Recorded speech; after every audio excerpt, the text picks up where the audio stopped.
আইসিটির আজকের লেকচারে আমরা কথা বলবো ন্যানো টেকনোলজি নিয়ে।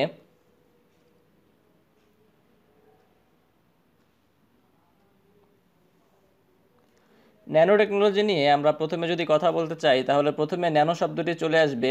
ন্যানো শব্দটি কি বোঝায়? আসলে ন্যানো একটি পরিমাপের একক, এটি অতি ক্ষুদ্র একটি একক। যেমন স্ক্রিনে আমরা দেখতে পাচ্ছি 1 ন্যানোমিটার সমান 10⁻⁹ বা 10⁻৯ মিটার, অর্থাৎ এটি 1 মিটারের তুলনায় এত ছোট, 1 মিটারের 100 কোটি ভাগের 1 ভাগ। অর্থাৎ আমরা হয়তো এটি কল্পনাই করতে পারবো না বা খালি চোখে তো এটি দেখা সম্ভবই না। 1 ন্যানোমিটার কত ক্ষুদ্র একটি একক। এটিকে যদি আমরা আরও তুলনা করতে চাই তাহলে বলা যায় যে 1 ইঞ্চির 2,54,00,000 ভাগের 1 ভাগ হবে 1 ন্যানোমিটার। আরও ছোট কোনো বস্তুর সাথে তুলনা করার জন্য চুলের সাথে তুলনা করা যায়। একটি চুল হচ্ছে 1,00,000 ন্যানোমিটার প্রশস্ত, অথবা পৃথিবীর সবচেয়ে ছোট ব্যাকটেরিয়ার সাথে যদি আমরা তুলনা করি তাহলে সবচেয়ে ছোট ব্যাকটেরিয়ার আকার হবে 200 ন্যানোমিটার। ডিএনএ ডাবল হেলিক্সের ব্যাসার্ধ প্রায় 2 ন্যানোমিটার। একটি স্বর্ণের পরমাণুর আকার হচ্ছে 0.3 ন্যানোমিটার। কার্বন কার্বন বন্ধনের অণুতে পরমাণুগুলির মধ্যবর্তী দূরত্ব হয়ে থাকে 0.12 থেকে 0.15 ন্যানোমিটার। তাহলে আমরা বুঝতে পারছি ন্যানো মিটার বা ন্যানো শব্দটি বা ন্যানো এককটি এটি কত ক্ষুদ্র একটি একক। তাহলে ন্যানো টেকনোলজি এই বিষয়টি কি? ন্যানো টেকনোলজি হচ্ছে টেকনোলজির এমন একটি ব্রাঞ্চ যেটি ন্যানো স্কেলে অর্থাৎ অতি ক্ষুদ্রাতি ক্ষুদ্র বিষয়বস্তু নিয়ে গবেষণা করে থাকে। এটি হচ্ছে মূলত ন্যানো টেকনোলজি। আমরা উদাহরণের সাহায্যে বোঝাতে চেষ্টা করব। প্রথমে আমরা উদাহরণ হিসেবে একটি মোবাইল ফোন দেখি।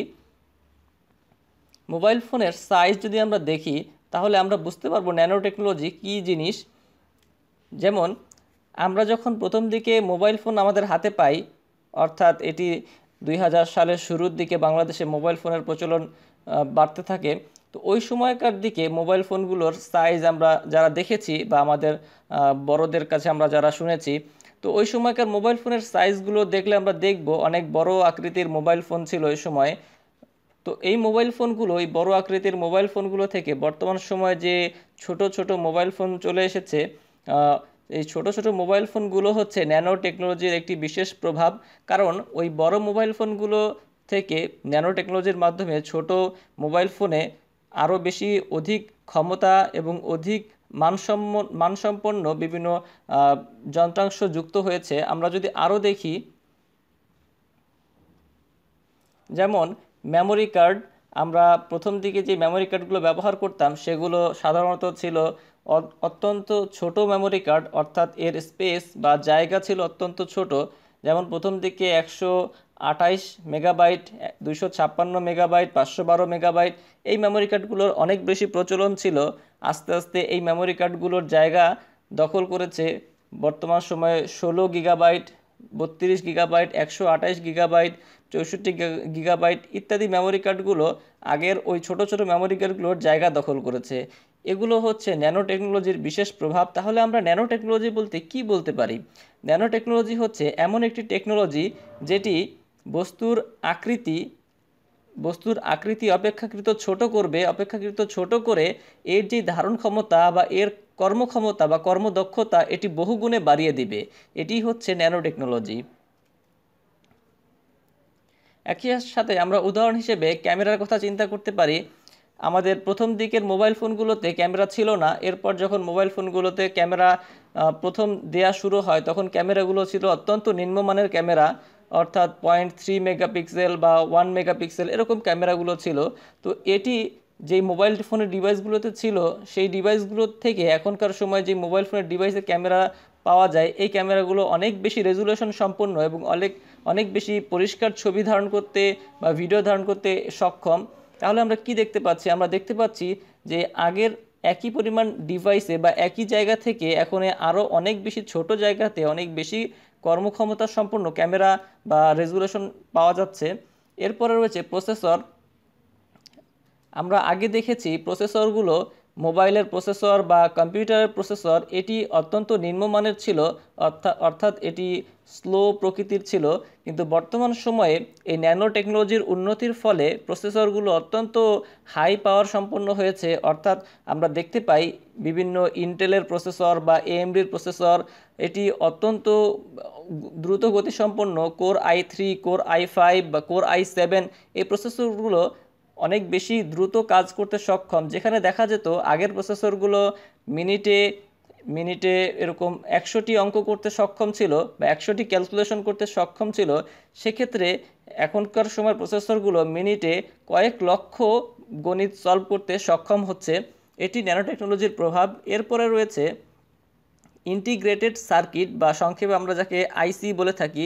ইন্টিগ্রেটেড সার্কিট জিনিসটি কি? ইন্টিগ্রেটেড সার্কিট হচ্ছে আগে প্রথম দিকে শুধু সার্কিট ব্যবহার করা হতো, অর্থাৎ একটি সার্কিট অনেক বড় হতো। আমরা যারা কম্পিউটারের সাথে পরিচিত বা মোবাইল ফোনের যে যন্ত্রাংশের সাথে পরিচিত তারা জেনে থাকবো কম্পিউটারের ভিতরে একটি মাদারবোর্ড থাকে বা মোবাইল ফোনের ভিতরে একটি মাদারবোর্ড থাকে। এরকম প্রত্যেকটি ইলেকট্রনিক ডিভাইসে একটি বোর্ড থাকে, সার্কিট বোর্ড থাকে।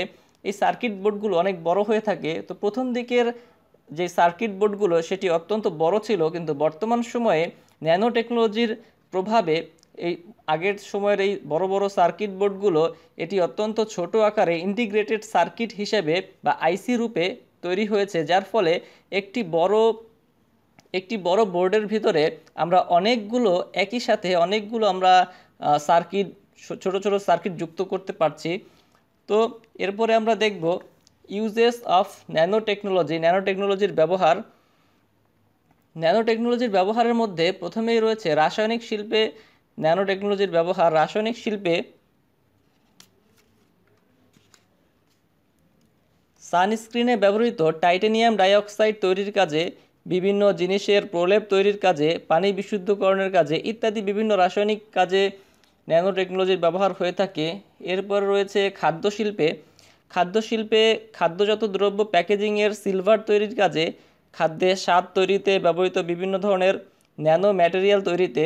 এরপরে রয়েছে চিকিৎসা ক্ষেত্রে ঔষধ তৈরির আণবিক গঠনে যাতে রোগাক্রান্ত সেলে সরাসরি ঔষধ প্রয়োগ করা যায়, এসব ক্ষেত্রে ন্যানো টেকনোলজির ব্যবহার হয়ে থাকে।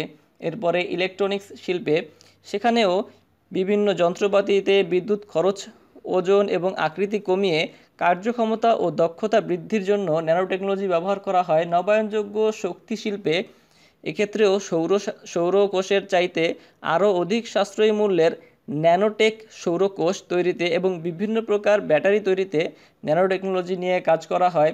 তারপরে রয়েছে জ্বালানি তৈরিতে হাইড্রোজেন আয়নের জন্য ফুয়েল সেল তৈরিতে ন্যানো টেকনোলজির ব্যবহার করা হয়। খেলাধুলার সরঞ্জাম এগুলো তৈরির জন্য, যেমন টেনিস বলের স্থায়িত্ব বৃদ্ধির জন্য, বাতাসে গলফ বলের পজিশন ঠিক রাখার জন্য ন্যানো টেকনোলজি ব্যবহার করা হয়ে থাকে।